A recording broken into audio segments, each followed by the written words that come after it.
Okay, ngayon tapos mo na yung blog mo, meron ka ng blog site account.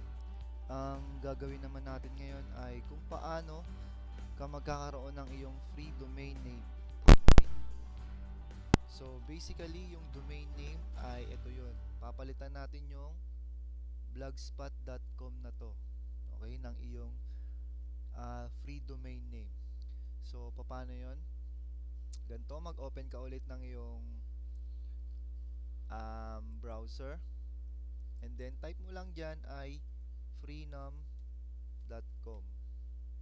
Okay? Enter. And then mapupunta ka na sa page ng Freenom. Okay? Ito yung nagbibigay sila ng free domain name. Okay? So, paano ba to? Okay, balik ka ulit dun sa blogger mo. Copyin mo lang yung blog name na ginawa mo, ni-register mo. Ito yun. Ito lang yung kokopyahin mo. Okay? Huwag mong kokopyahin yung buo na to. Ito lang. Yung gusto mong name. Okay? Right click and then copy. Punta ka ulit doon sa freenom.com. Okay? Then dito, i-paste mo siya. Right click and then paste or control V. Okay? So, ayan. Na-paste mo na siya. And then click mo lang tong check availability kung wala pang nagmamay-ari ng ganyang account sa Freenom. Okay. So, by this time, ayan. Nakikita mo siya. Meron kang mga pagpipilian dyan. 5 domain name to kung anong gusto mong piliin. Okay? Hindi siya .com, hindi siya .net, hindi siya .ph. Pero maganda na rin to dahil para siyang unique, 'di ba? Hindi siya blogspot.com. Okay, unique pa rin siya as in free pa rin siya. Okay, wala kang babayaran. Okay, so pili ka lang diyan kung anong gusto mo. Let's say for example, ito napili mo, romelsalongablog.tk. Okay? So, click mo lang yan, get it now. And then, check out. Ayan. Okay? And then, punta ka rito, click mo lang yung period ng available, hanggang kailan siya magiging free sa'yo. 12 months, 11 months. Okay? Kung anong gusto mo. Pero this time, piliin mo yung 12 months or 1 year na free. .com domain, okay? Sorry. Okay, and then click continue. 'Di ba napakadali lang? Para ka lang nasa Word document.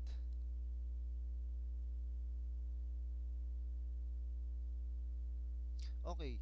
So, by this time kasi meron na akong account dito sa freenom.com. Pero kung wala ka pang account, okay, ang gagawin mo ay okay, read mo to. Please enter your email address and click verify to continue the next step. Okay? Kung hindi ka pa member dito or wala ka pang account, mag-ano ka ng iyong um, email address dyan. Okay? And then click verify email address. Okay? So, yun lang. And then, open mo yung email address mo na na-register and then click mo ulit doon.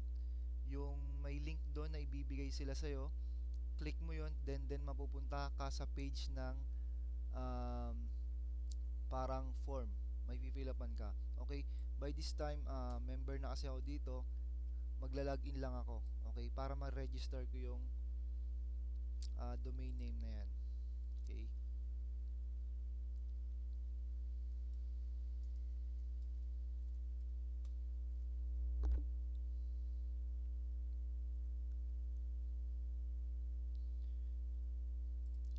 Okay, kung na-click mo na yon, dito ka mapupunta sa page na to. Okay? May fill upan ka lang na form dito.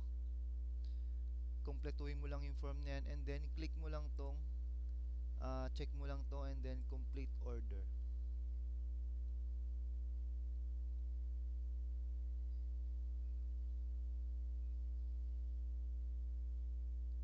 Okay? And then okay na order confirmation na. Okay? Ang gagawin mo ngayon is click here to go to your client area. Okay, nandito ka na.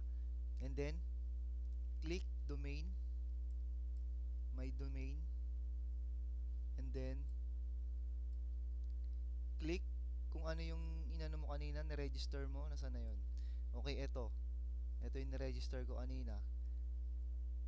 Click mo lang tong manage domain.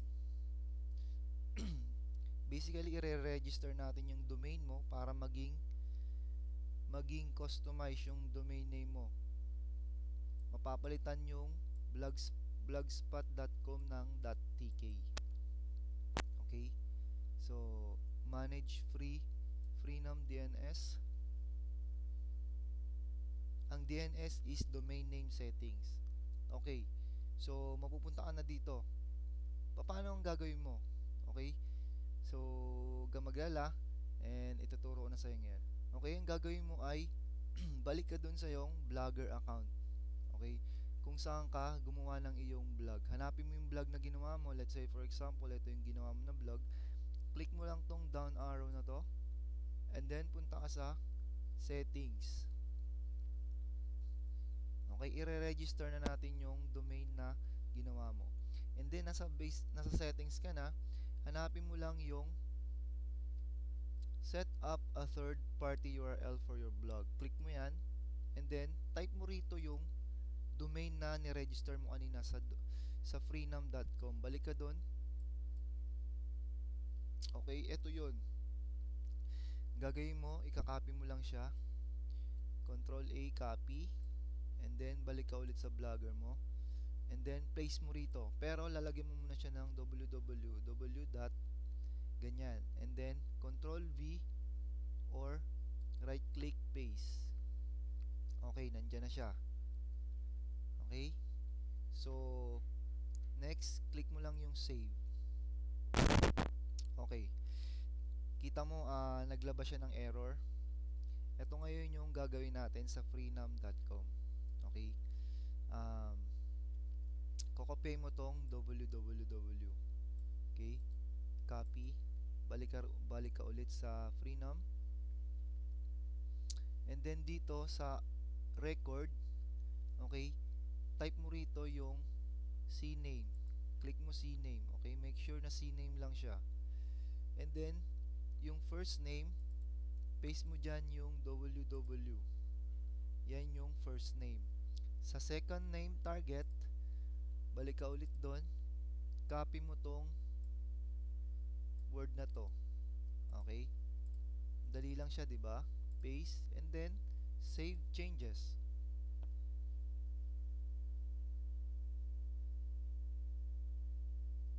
Okay. And then again, add record tayo ulit. Ganun ulit gagawin mo, CNAME. CNAME lang, okay? CNAME, parehas na CNAME, walang iba. CNAME lang. Then balik ka sa blogger. Yung pangalawang CNAME code, kopyahin mo. Okay? Ito ha, wag ito. Dahil tapos na silang i-record. Ito naman. Okay? Paste mo lang ulit siya rito sa first name. And then yung pangalawa, copy. Paste mo lang ulit sa second name. Na target. Okay. And then save changes. After we successfully registered your domain name, okay, record added successfully, maghintay ka ng more or less 5 to 10 minutes, then bumalik ka ulit dito sa settings ng blogger account mo. Okay, wag mong i-close yung page na to. Okay, wag mong i-close. Maghintay ka ng 5 to 10 minutes and then after that, click save ulit. Okay? Click save ulit. Pag na-click mo na yan, ang mangyayari, mawawala na tong error na to. Okay? Mawawala na yung error na yan. So, ganun lang. Okay? So, thank you for watching and tanong ka ulit pag may tanong ka. Okay? Bye-bye.